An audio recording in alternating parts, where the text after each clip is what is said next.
Let's see here, and I apologize, there may be some issues with muting. I do not know. I thought I unmuted.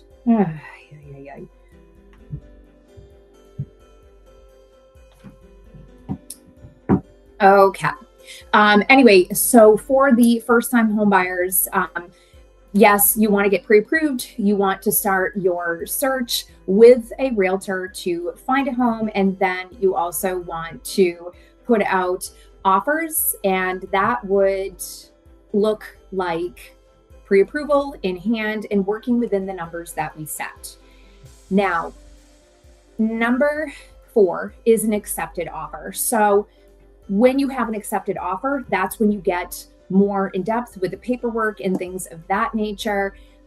You'll go through home inspections. I always tell people too, you want to keep in mind the earnest money deposits. You will also pay for your appraisal. So that first week that you go under contract, it's going to be pretty heavy in terms of money kind of going out everywhere to get everything established. You know, there's extra documents that need to be signed and things to that event.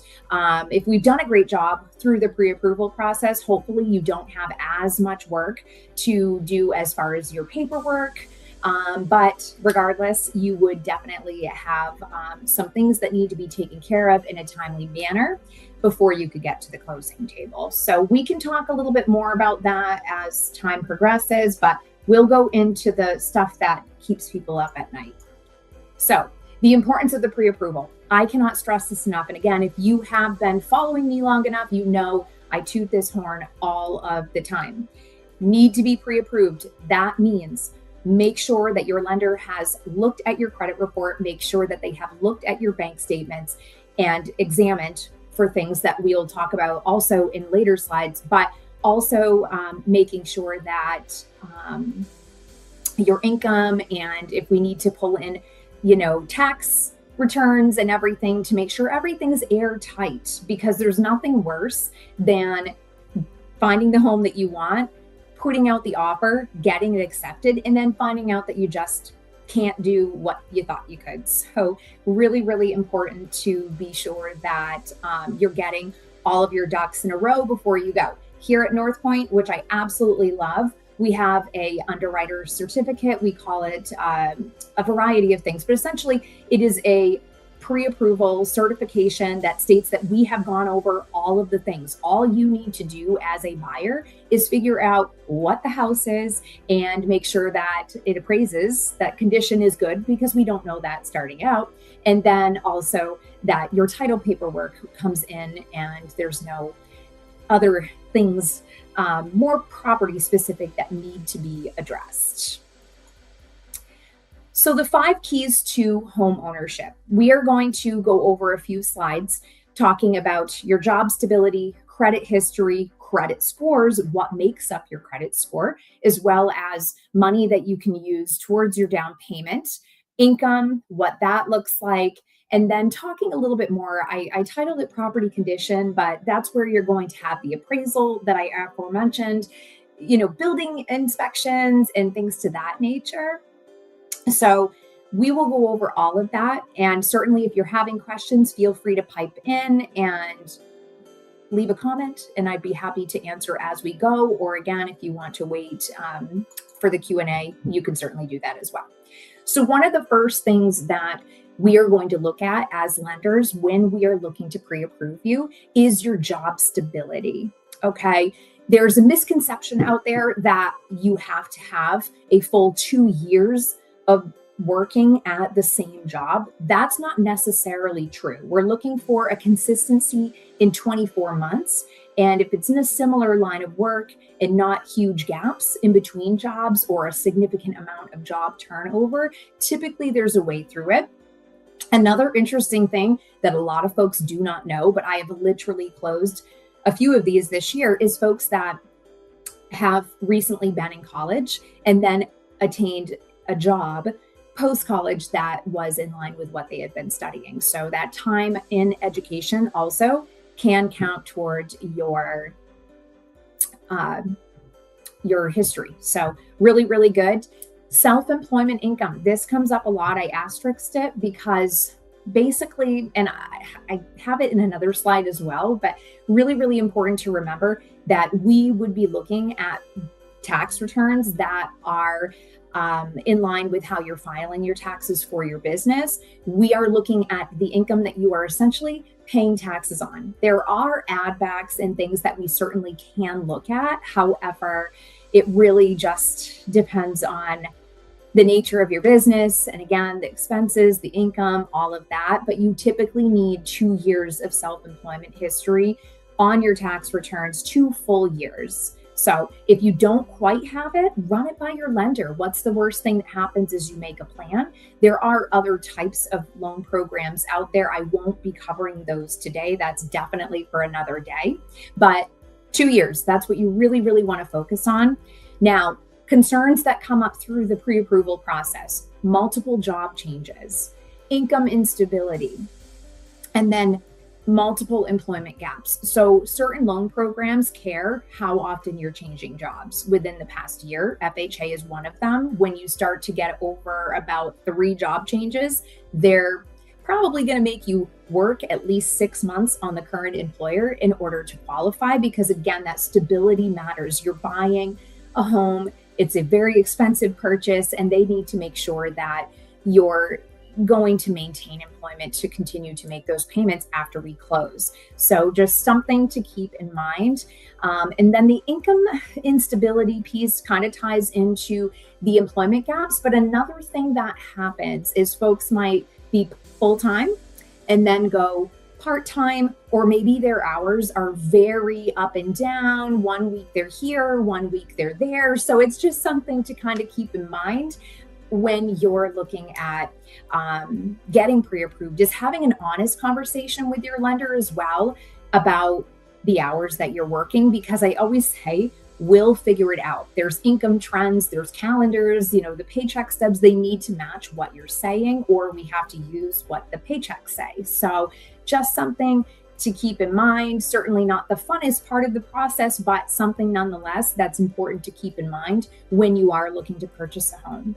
So another key thing for folks that have varying income, such as those that might live off of a tip income, or even people that are self-employed, to be honest with you, I feel like making sure that you're claiming the income that you're making certainly goes a long way when it comes to qualifying for a mortgage. The next piece, which is one of my favorites, is talking about credit. So we're going to talk about a credit score.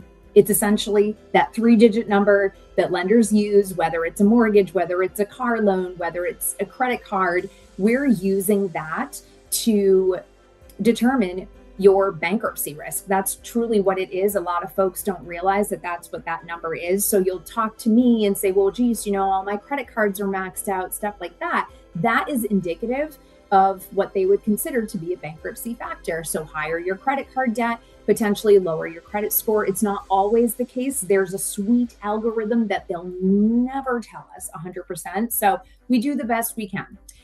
When you are doing a mortgage application, they are going to pull all 3 credit bureaus. You're going to have one for Equifax, Experian, and TransUnion. This is what they call a tri-merge credit report. And we would use the middle of that score to determine which loan programs you qualify for. And within that, what your interest rate is and any other loan programs that loan program rules that might fall within those ratios or credit scores. So it's important to keep that in mind. A lot of folks will question, as far as how long they need to have good payment history and all of that. I did not put it in the slide, but typically what we are looking for is 2 years of credit history reporting to the credit bureau. So that's something like car loans, credit cards, credit builder loans, personal loans, things to that event. We want 2 years, 2 trade lines, 24 months, or alternatively, I have seen 3 trade lines each open for 1 year instead. So there's ways to do it. You just want to make sure that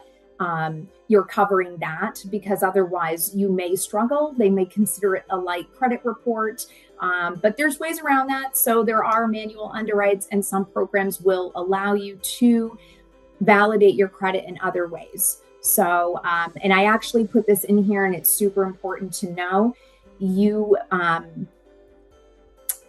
could potentially, depending on your credit score, need to show your housing payment history. And if that's the case, I've seen folks stuck in the mud before because they had no real record of the rental payments that they were making. So like cash payments are really hard. Do you have a receipt? Do you have something showing it coming out, being payable, deducted from your account? So there is a likelihood that depending on where you are credit-wise, you could potentially have to prove that rental income. So anyway, just something else to kind of keep in the back of your mind. You may or may not need to have it, but it's good to know that if you're planning ahead, to make sure that you're starting to keep those rent payment receipts or have a way to get at them in the event that you need them later on.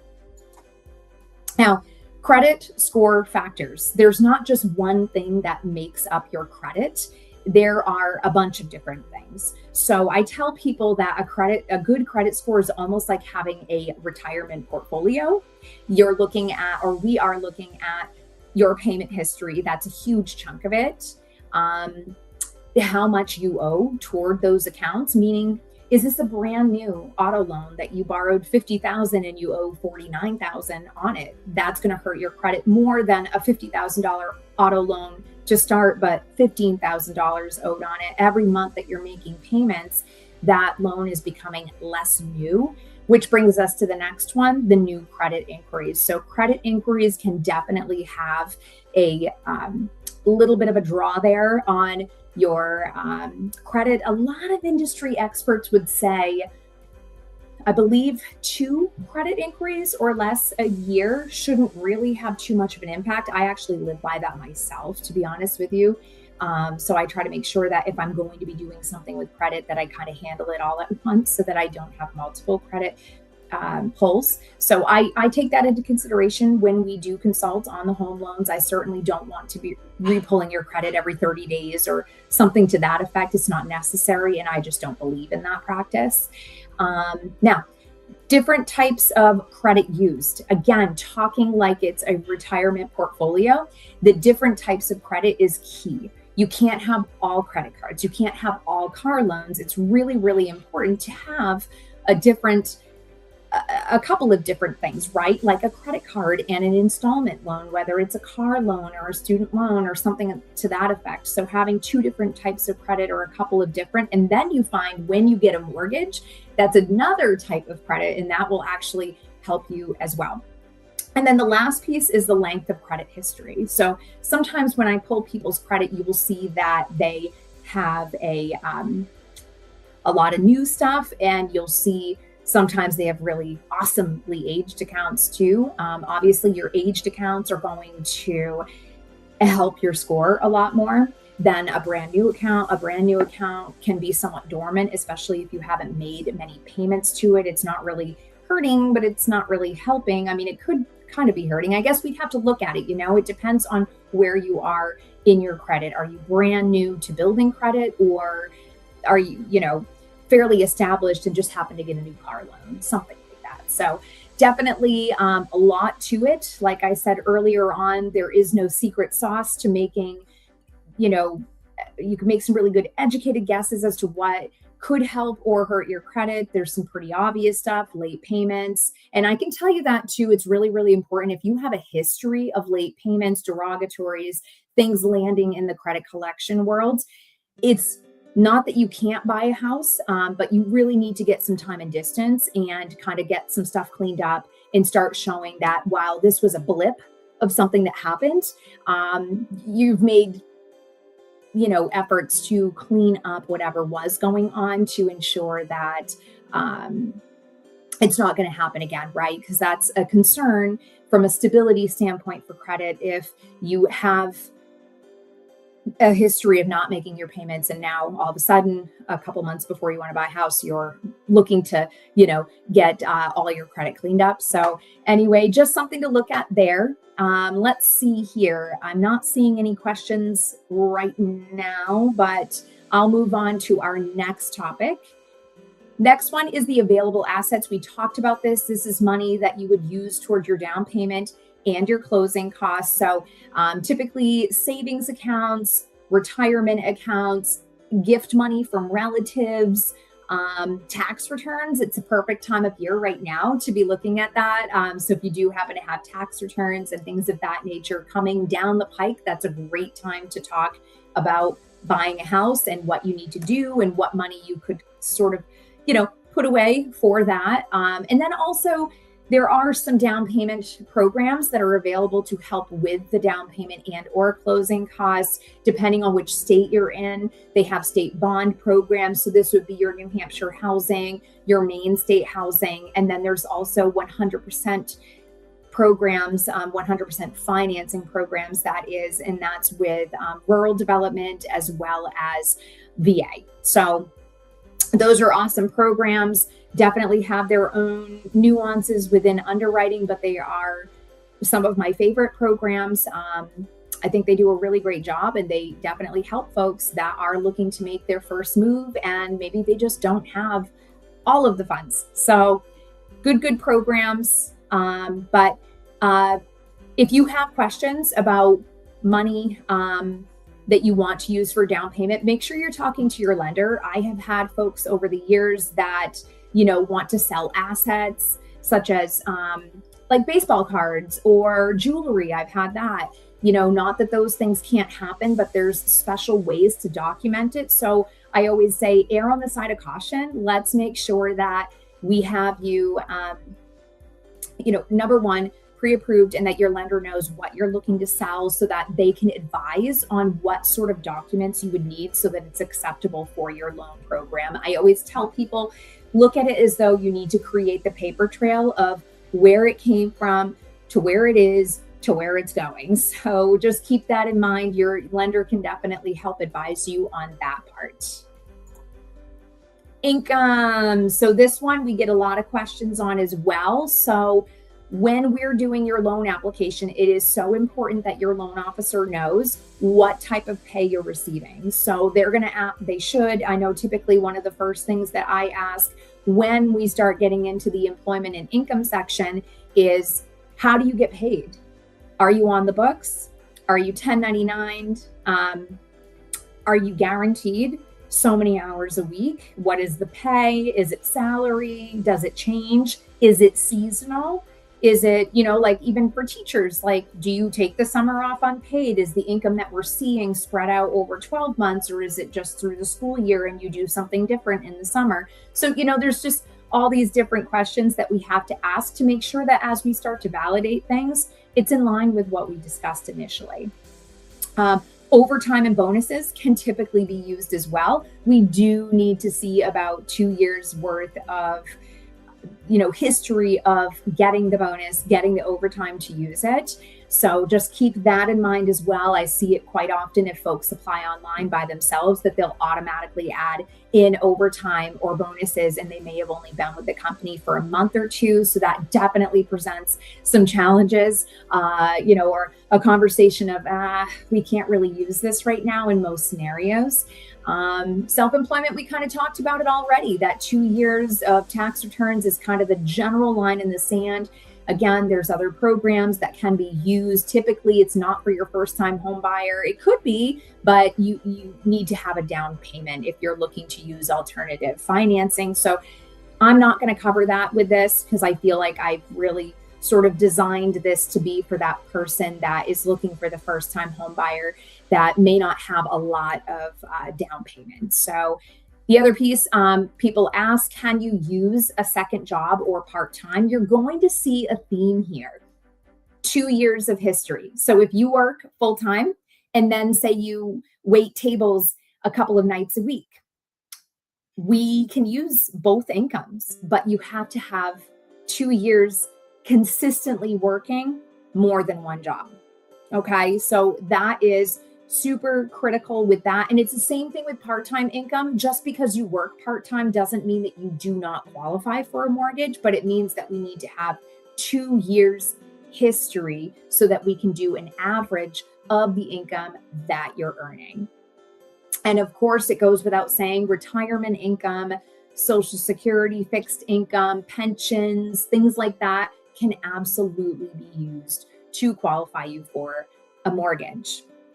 I did make a note to discuss, so I did not forget, and I believe it was earlier on, that your income, we can use what is being taxed, what is being reported. So a lot of times if someone says, hey, I'm self-employed, I make $80,000 a year, but the tax return shows 23, we're not really in the business anymore to do stated income. That's kind of what got us in trouble many years ago now. It feels like it was just yesterday, but it's not. So anyway, that's that in a nutshell.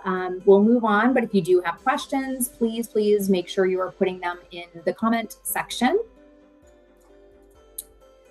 Okay, so this next one is the home-related criteria, property condition. This is the fun stuff, right? This part is not done until you have a home in mind. So once you have gone ahead and secured a contract, that first week, as I promised earlier, is going to be a lot, right? You've got earnest money deposits that you agreed to deliver to the real estate company. You've got a prepayment for your appraisal. You've got to pop out some money for an inspection, whether it's testing the water, whether, you're building, general building inspections, septics, inspections, things like that. That can get really pricey. So it's super important, even if you are 100% financing, seller paid closing costs, you still need to have money when you go under contract to meet these obligations. The other piece, which is somewhat out of order, I think I'll change this next time, but insurance, like property insurance, I don't expect you to get that the first week. The only reason I typically would ask for us to shop the insurance is if we knew that it was going to be a difficult property to insure, or if perhaps you have flood insurance or you're in a flood zone and you need to know how much that flood insurance is going to be to ensure that the home is still affordable to you. So those three things are kind of all happening. Again, appraisal is important. Basically, that's the bank's eyes and ears. We do not typically want to see your inspection results. We are looking at the appraisal and what the appraiser points out for the specific loan program. Some loan programs are more forgiving than others. So we just kind of want to keep that in the back of your mind. Your lender and your realtor are likely going to point out if they feel immediately from the pictures or, even the disclosures. Again, I don't see those on the lending side, but, we would potentially see those things and, advise you if we think we're going to have an issue with the appraisal. That's not always the case. Don't hold us to it. I mean, the appraisers are independent appraisers for a reason. We can't be asking them for the house to come in at a certain value. We can't be asking them to turn a blind eye to deficiencies at the property. So anyway, we do our best with what we know, and we hope for the best. And then as far as your inspections, that's really your time as a buyer. I do not always recommend that you are not doing your inspections. I think that they are a critical part of the process, because I always say at the end of the day, when this loan closes, when you become a homeowner, you no longer can go back and be like, oh, wait, the septic was bad, or, the hot water tank blew. Like, that's on you now. And if you don't take the time to do your inspections, you could end up with a financial headache, really, honestly, at closing. So anyway, just really, really recommend knowing that you're going to have that potential or that opportunity to truly walk through the home and get really familiar with it, and make sure that you are truly comfortable with it. Because another point, people will come back sometimes and be like, well, wait, like the appraiser didn't pick up on the fact that there was mold behind the siding of the house or something like that. I'm using a very poor example right now, but it's also really important to understand that the appraiser is not supposed to be ripping stuff off the side of the house, or, peeling back drywall or pulling up rugs and looking at stuff. It's what's visually apparent to them at the time. So just keeping in mind that, that inspection is the difference, where people are crawling around and looking at stuff, and just making sure that you know exactly what you're getting into. So if you have questions regarding that, feel free to pop them in the comments. Otherwise, I am going to move along again to the loan programs. So we've kind of talked on a couple of them. These are some of the loan programs that we have access to. First-time homebuyer programs. So those I would say couple well with the state housing programs. It's not an absolute, but definitely first-time homebuyer can be anything from using rural development or VA.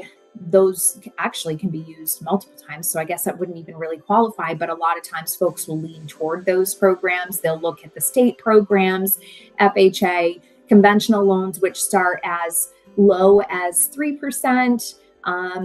Renovation loans, another great thing. I've been doing those more and more every year with folks, especially up here in the Northeast. Couple of things. Homes are old, so they need some love.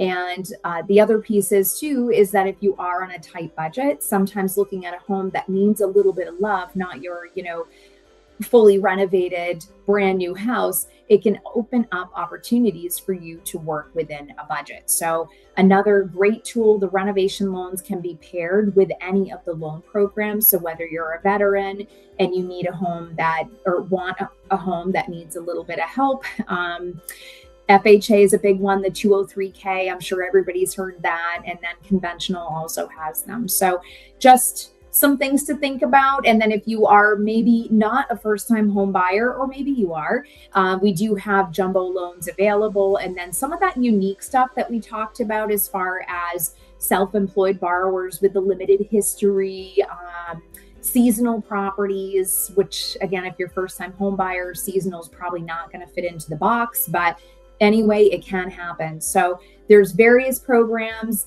Really have to just make sure that you kind of lay out all of what you're hoping to accomplish with your lenders, so that they're able to help you determine the loan program that's going to fit your needs long term. And then it's just, as far as North Point, I can go off of what is on the slides, but this is a family-owned company. We all work really, really closely and really well together. We've expanded certainly over the years. I think we're pretty much, and don't quote me on this, but licensed from Maine, right? There might be some states that we're missing, but down to Florida, there's a great presence from Maine to Florida. So, and growing. So really, really awesome local people in all of the states. So it makes it even easier for us to continue to underwrite loans in a efficient manner because there's boots on the ground with people that understand the local market. So the other piece is too, is that we have a ton of loan programs and a ton of investors that help us to really try to fill the niches out there and make sure that we have programs that are affordable and available to everybody based on where you are at. So great company. Can't speak enough high, wonderful things, not just because I work here, but it's just a great place to originate loans. So on my behalf, a good back office just translates to a happy loan officer and a far better experience for you. So lastly, today is the Q&A. So I would love to open up to any questions. I know this is the first one. I'm not sure if I really have any viewers at this minute, but in case I'm missing one, I'm going to check one thing, but feel free to let me know if you wanted to ask any questions. I'm not seeing anything at the moment.